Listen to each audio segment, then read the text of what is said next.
மேலும் இங்கே அறிந்த பல முகங்கள் இருக்கிறார்கள். சென்ற முறை எதிர்முறை சிறுதோப்புக்கு வந்திருந்த போதும் அறிந்த முகங்கள் பல இருக்கின்றன. மூத்த எழுத்தாளர் இங்கே அருணாச்சலத்திலே அவர்கள் இருக்கிறார்கள். நீண்ட காலத்துக்கு பிறகு அவரை இங்கே சந்தித்துக் கொண்டது மகிழ்ச்சி. அதே போன்று மணிக்கூரன் அவர்கள் இருக்கிறார்கள். அவர்களை நாங்கள் சென்ற முறை எதிர்முறை சிறுதோப்புகளுக்கு வந்து சந்தித்திருந்தோம். அத்தோடு நூலாசிரியர் பற்றி உரையாற்றி இருக்கின்ற நாதன் விஜயேந்திரநாதன் அவர்களை எல்லாம் மாலை வணக்கங்களை கூறிக்கொண்டு என்னுடைய பணிக்கு வருகிறேன். நயவுரையில் ஏற்கனவே தலைமை உரையில், அறிமுக உரையில், சிறப்புரையில் இந்த நாவலை பற்றி குறிப்பிட்டு சொன்ன விடயங்களை எல்லாம் மீளவும் கூறியது கூறப்பட்டதுக்கு ஆளாகாமல் அந்த விஷயங்களை தவித்துக் கொண்டு கூடியவரை என்னுடைய நயவுரையில் புதிதாக சில விடயங்களை சொல்லலாம் என்று நான் ஆசைப்படுகிறேன். ஈழமண்ணின் எழுத்தாளர் பிரபல நாவலாசிரியர் டி. அருளானந்தம் அவர்களின் 25வது நூலாக புண்ணியபுரம் என்னும் இந்த வரலாற்று நாவல் வவுனியா மண்ணில் வைத்து இன்று வெளிவரும். தமிழ் வரலாற்று நாவல்கள் என்று நவீன காலத்தை ஒட்டி பார்க்கும் போது தமிழ்நாட்டில் பொன்னியின் செல்வன், சிவகாமி கவதம் போன்ற வரலாற்று நாவல்கள் எழுதிய கவி கிருஷ்ணமூர்த்தி, ராஜமுத்திரை, கடற்புறா போன்ற நாவல்களை படைத்த சாண்டிகள் போன்றவர்களை முதலில் நினைவுக்கு வருவார்கள்.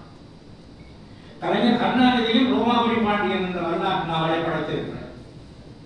கோவி மணிசேகரனும் தமிழ்நாட்டில் குறிப்பிட்டுக் கொள்ளக்கூடிய வரலாற்று நாவல் ஆகியோர் ஒருவர். இவரோடு அகிலன் பார்த்தசாரதி, சோமூர்த்தி, ராஜேந்தர், யோசித்தியன், விக்ரமன் ஆகியோரையும் சேர்த்துக் கொள்ளலாம். வரலாற்று நாவல்களில் வெற்றியீட்டியவர்கள் இவர்கள் என்று பொதுவாக பேசப்பட்டாலும் எழுத்தாளர் எஸ்போ அவர்களின் தரிசனத்தில் வீரபாண்டிய மனைவியரும் வரலாற்று நாவல் எழுதிய அரு ராமநாதன் அவர்களையே சிறந்த வரலாற்று நாவல் என அவர் சிலாகத்தை கூறியிருக்கிறார்.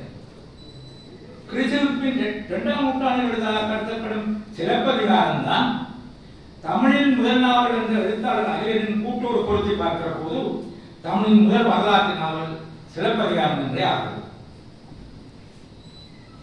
மன்னர்களின் வரலாறை கூறுவது மட்டுமல்ல, குடிமக்களின் வரலாறுகளை கூறுவதும் வரலாற்று நாவல்கள் தான்.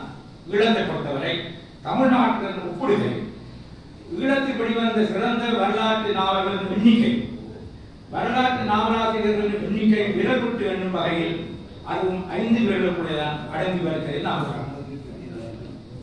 எழுத்தாளர் எஸ்போ, இரசமணி கணேசேந்திரநாதன் மற்றும் மதுரகவி நாகராசன் ஆகிய மூவரும் இணைந்து கண்டி அரச குடும்பத்தின் அஸ்தமன காலத்து நிகழ்வுகளை வைத்து 1962 வீரகேசரி பத்திரிகையில் தொடராக வெளிவந்த மணிமகுடம், இது பின்னர் 2007 நூறு பெற்றது.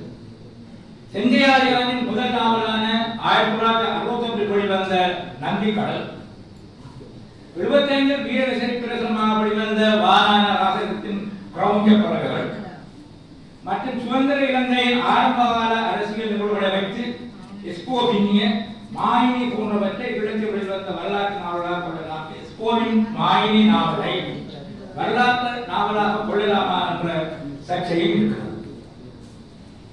செஞ்சையாரியானும் யாழ்ப்பாண நாட்டியத்தின் புகழ் வாய்ந்த மன்னன் சங்கிலி சேரராசேகரன் வரலாற்றை மாமன்னன் சங்கிலியனின் பெயரில் அவர் நாவலாக்கி இருக்கிறார். இந்த நாவலின் முதல் பதிப்பு 2012 டிசம்பரில் வெளிவந்தது. இதற்கு முன்பு 1895 சி.டி. சரவணமுத்துக்குள்ளே எழுதி வெளிவந்த மோகனாங்கி என்ற நாவலும், 1914 வெளிவந்த வை சின்னப்பிள்ளையின் விதேசீரம் என்ற நாவலும் ஈழத்தின் நாவலா சிறந்த ஆரம்ப காலகட்ட நாவலாக கருதப்படுகின்றன. பின் நீண்ட கால இடைவெளிக்கு பின்னர் 53ஆம் ஆண்டில் வெள்ளி வீதியார் என்ற ஒரு சுதந்திரம் பத்திரிகையில் சிங்கை ஆரியன் என்ற வரலாற்று நாவலை எழுதினார். அதன் பின்பு 69 செஞ்சையாரியான் எழுதிய நந்திக்கடல் வரலாற்று நாவல் வெளிவந்தது. இடையில் மட்டக்களப்பு குறுமுன்மொழியைச் சேர்ந்த அருள்செல்வநாயகம் 1963 பாசக்குரல் என்னும் வரலாற்று நாவலையும், 68 வீரகேசரியில் வாழ்வினை எனும் தொடர் நாவலையும் எழுதியிருக்கிறார். ஈழத்து பூதந்தேவனார் என பெயர் கொண்ட மட்டக்களப்பு கேட்டாத்தியைச் சேர்ந்த செல்வராஜா அவர்கள் காரிந்தோடர் என்ற வரலாற்று நாவலை 65 வெளியிட்டார்.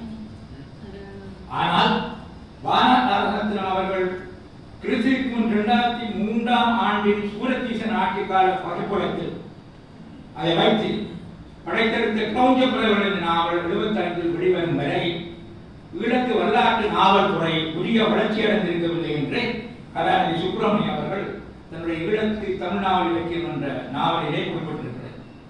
ஆகவே வரலாற்று நாவல் என்று கூறக்கூடிய சகல தகுதிகளோடு ஈழத்தில் வெளிவந்த முதல்